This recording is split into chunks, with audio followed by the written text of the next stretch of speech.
Манай цагт хэвтэ имжлүүлж байгаа хүүхдүүдийн хувьд гэх юм бол уушгины хатгалгаа мөн амьсгалын замын синцитал вирусээр одоо үүсгэгдэж байгаа 6 сар хүртэл хүүхдүүдийн одоо гуулсан хоолын үргэлжлэл, гуулсан цэрийн үргэлжлэл илүү давмгай байгаа.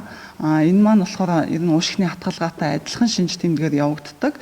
Гуулсан хоолын цэг салс болон цэрээр бүглэрэх мөн гуулсан хоолын булчин ахисантай холбоотой цээж шуугах шинжүүд илүү явагдаж байгаа. Энэ маань хатгалгаа эмнэлзийн хувьд бол хатгаатай төстэй болохоор хэвтэ эмчлэгчдийн дийлэнх хувийг эзэлж байгаа. Тэгээ хэвтэж байгаа хүүхдүүдийн хувьд бол ер нь бол давхар яг дан ганц нэг вирус биш те. Айгу давхар олон 2-3 вирус авсарсан явагдаж байгаа. Мөн тэгээд эмнэлгээс гараад ч гэсэн те айгу богино хугацаанд гараад 1-2 оноо дахин вирусын халдварт өртөх тохиолдол айгу их байгаад байгаа. Яг эмнэлэгт бол одоо уушгины хатгалгааны эд үеийн намжаагаад 7-оос 10 хоног намжаагаад бид нар эмнэлгээс гаргаж байгаа. Тухайн хүүхэд маань гэртээ гараад цаашдаа бол дэглэм сахих тий гэрээр бусад эмчилгээгээ өрхийн эмчийн хяналтанд бол явуулдаг.